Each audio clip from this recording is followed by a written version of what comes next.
Srećko, what would you say the core issue, the core problem that we have to deal with? Nothing more or less than the end of the world. Well, but I'm not joking. I will say something very similar to Naomi, just in different words and from a slightly philosophical point of view. Because if you look at 2017, just some of the events Naomi already mentioned, but let's just go back for a second. It all started with Donald Trump starting to be the president of the United States.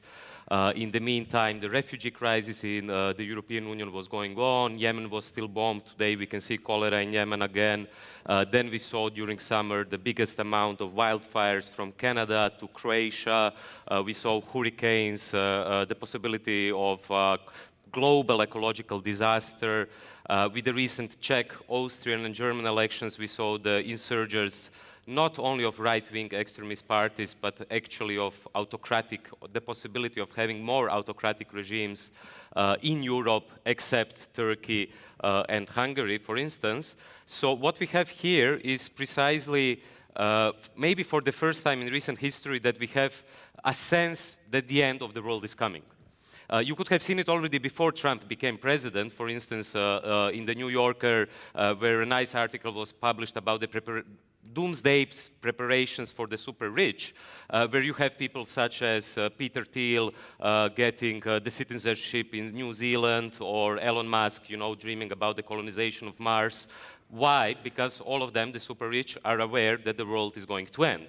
But what I want to offer here today is a slightly different perspective, which comes from a kind of Balkan reading of the apocalypse, which was influenced, well, we had it many times there, of course, so we know what we are talking about.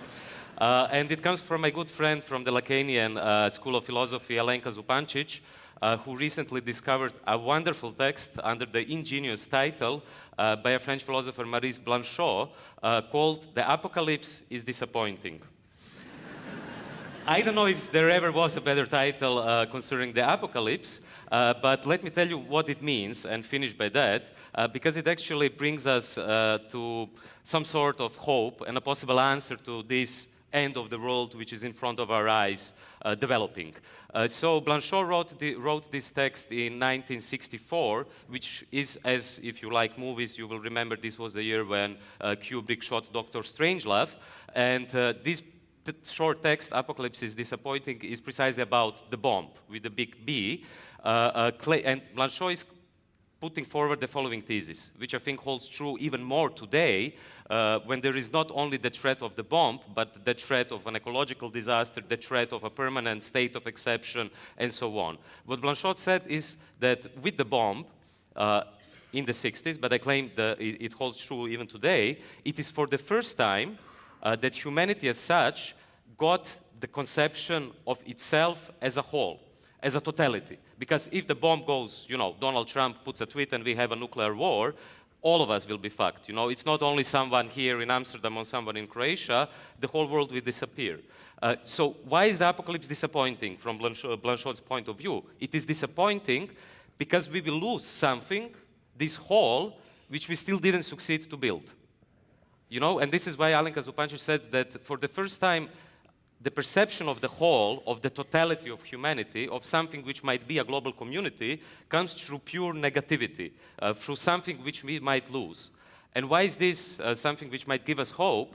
Because I think the only way we can stop something which seems inevitable today, with all these signs from the future, with Donald Trump, to Orban, to Kurz in Austria, to everything what is happening in the world, the only way we can stop something which seems inevitable today is to build today something which we might lose tomorrow. Which means that for the first time what we have to be aiming at, and that's something what Naomi is doing with LEAP in Canada, what we are trying to do with DM25 in Europe, is to create for the first time something which would be a global community. So not only, I mean, the first step is of course to create a radical internationalism, a new global internationalist movement across nation states and borders.